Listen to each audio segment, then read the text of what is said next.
Bonjour les amateurs de produits de miniature et de miniature.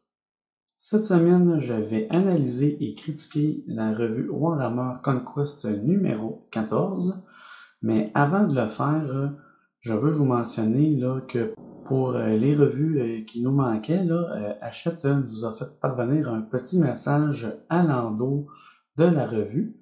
Je retourne la revue, je vous lis ça. Bon, je ne sais pas si vous allez être capable de le lire, mais je vous le lis. Chère cliente, chers clients, suite au très grand succès de la collection Warhammer 40 000 Conquest au Québec, nous devons refabriquer un certain nombre de numéros. Afin de vous garantir la meilleure qualité, un délai est à prévoir. Tous les numéros n'apparaîtront pas dans l'ordre initial de parution, mais nous vous garantissons que votre collection sera bien complète à l'issue de cette publication et que tous les numéros paraîtront chez votre détaillant. Le rythme de parution de votre collection passera en bimensuel jusqu'à Noël.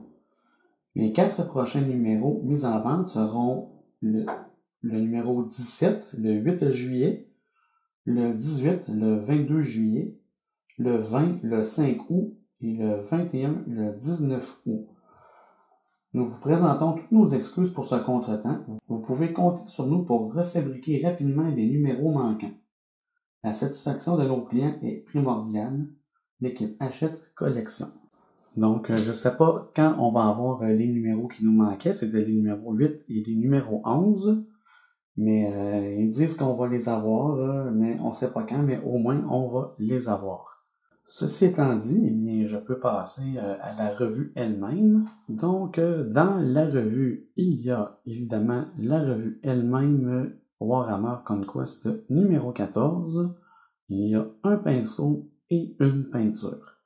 Je vous déballe le tout et je vous reviens tout de suite après. Bon, eh bien, me voilà de retour après avoir tout déballé. Je vous montre ce qu'il y a dedans.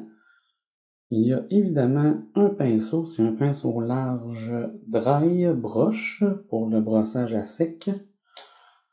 Il y a la peinture Citadelle de base Mechanicus Standard Grey. Et évidemment, il y a la revue. Je vais la feuilleter comme à l'habitude.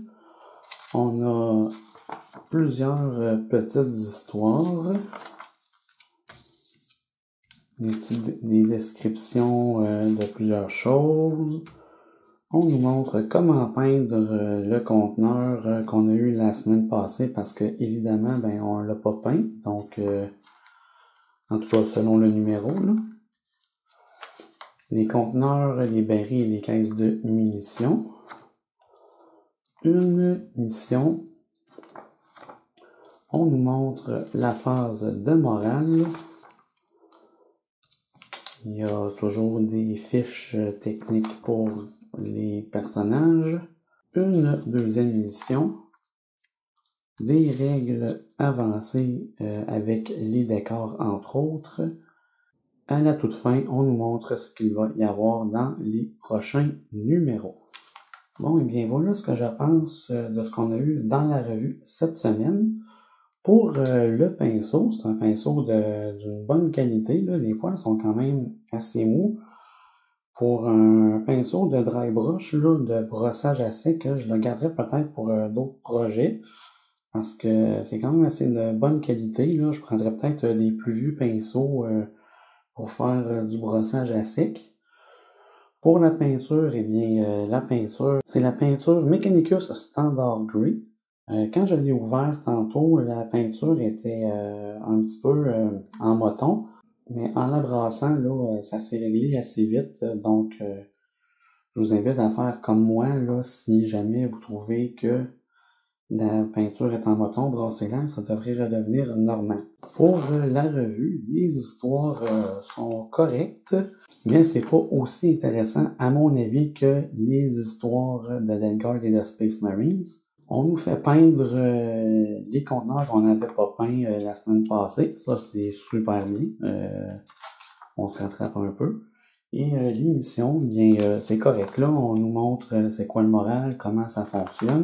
Évidemment, nous, on n'a pas eu les agresseurs, là, donc ça va être un peu dur de faire l'émission, mais je suppose qu'on peut les remplacer par 3 Space Marines, là, puis il ne devrait pas avoir de problème. Donc, est-ce que la revue vaut la peine à acheter? Moi, je crois que oui, parce que seulement le pot est de 6$ et le pinceau est à environ 10$. Donc, ça fait environ 15$ plus on a une revue. En plus, bien moi je vous suggérais, là, c'est sûr que ça dépend de vos besoins, mais avoir un deuxième pinceau de cette largeur-là, ça peut être intéressant, là. Donc, c'est ce qui met fin à la critique et analyse de la revue Warhammer Conquest numéro 14. Si vous aimez ce que je fais, n'oubliez pas de laisser un commentaire, un pouce bleu et surtout de vous abonner. On se revoit la semaine prochaine pour le numéro 15. Merci beaucoup, à la prochaine.